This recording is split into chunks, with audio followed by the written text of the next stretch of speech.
Good morning.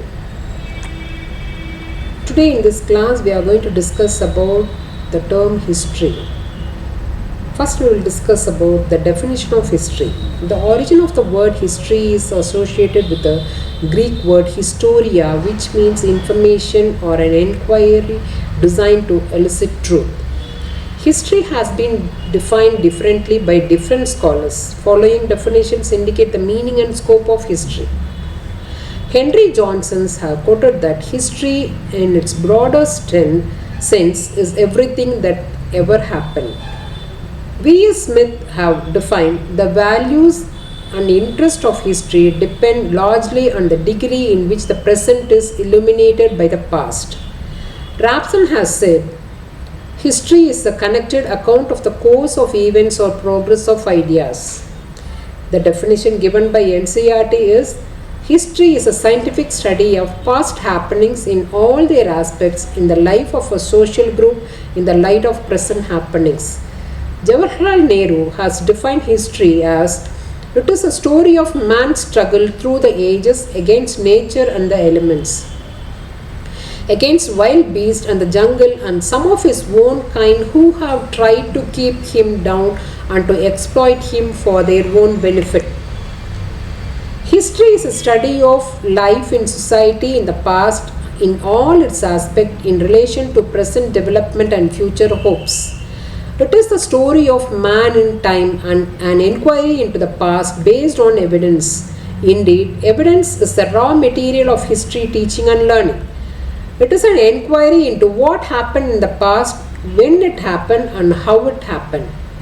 It is an inquiry into the inevitable changes in human affairs in the past and the ways these changes affect, influence, or determine the patterns of life in the society. History is or should be an attempt to rethink the past. History aims at helping students to understand the present existing social, political, religious, and economic conditions of the people. Without the knowledge of history, we cannot have the background of our religion, customs, institutions, administrations, and so on. The teaching of history helps the students to explain the present, to analyze it, and to trace its course. Cause and effect relationship between the past and the present is lively presented in the history. History thus helps us to understand the present day problems both at a national and international level accurately and objectively. It is often said to be the queen or mother of social science. It is a basis of all subjects of study which fall under the category of humanities and social sciences. It is also the basis of the study of philosophy, politics, economics, and even art and religion. No wonder it is considered as indispensable subject in the complete education of man. Let us see about the whole concept of history. Up to medieval times, history deals with kings, queens, ministers, courtiers, generals, warriors, and national heroes. It was a collection of legendary stories, heroic ballads, and folk tales sung in praise of heroes and ceremonial occasions. In these historic facts and fictions were quietly free mixed up together. The credit of giving history the status of an independent field of study goes to the Greek historian Herodotus. Thucydides, a contemporary of Herodotus, gave a true picture of political conditions and events of his own time and not of past. The change in the concept of history. In the 19th century, with the advancement of physical sciences, attitudes of the history students changed completely. Germany became the house of scientific history. The history was raised to the level of science during the period by two German historians, Leopold von Ranke and Neither.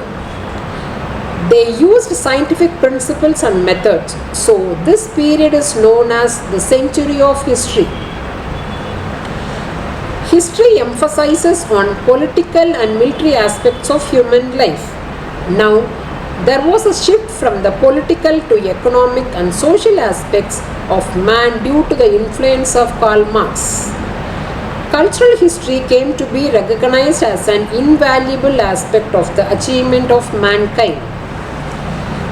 Let us see about the modern concept of history. History is a scientific study and a faithful record of our complete past. It is not confined to one period or country or nation. It begins from the appearance of man on the earth and deals with places whose man has gone and lived. It deals with various aspects such as political, social, economic, religious, literary, aesthetics, etc. of human life. It has now become a study of man's evolution on earth. History is a study of the present in the light of the past. The modern concept helps to understand the process of evolution and how society has come to its present form. It gives us not only a sense of patriotism and an appreciation of national heritage, but also a clear sense of world unity and world citizenship. History is an evolution, growth and development of human civilization through the ages. History is always on the move, dynamic and never static. So it implies growth, development and evolution. It traces the fascinating story of how man has developed through the ages, how man has studied to use and control his environment, and how the present institutions have grown out of the past. Let us now see about what are the nature of history. History is a study of the present in the light of the past. History is the study of man.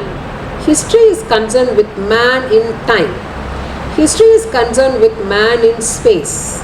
History record of happenings. History is a dialogue between the event of the past and progressively emerging future events. Not only narration, but history is also analysis. Continuity and coherence are the necessary requisite of history. The nature of history is relevant. It should be relevant and it should be comprehensiveness. Let us see what are the characteristics of history. History is a study of past events and experiences in the life of social group based on truth. Hence, historians should be careful not to include subjective interpretation while writing history. They should narrate factual account or events that are of national significance.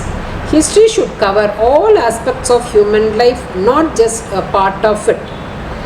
In the past, the historians were concerned only with the political aspects of life. But now, since it is realized that all aspects of the life of a social group are closely interrelated, history should deal with every aspect of life. History should deal with those happenings which are quite relevant to the understanding of the present life. Since the present life of man has evolved from the past, history should study such evolution. In writing of history, reliability and validity must be maintained. The causal relationship between the happenings should be properly narrated.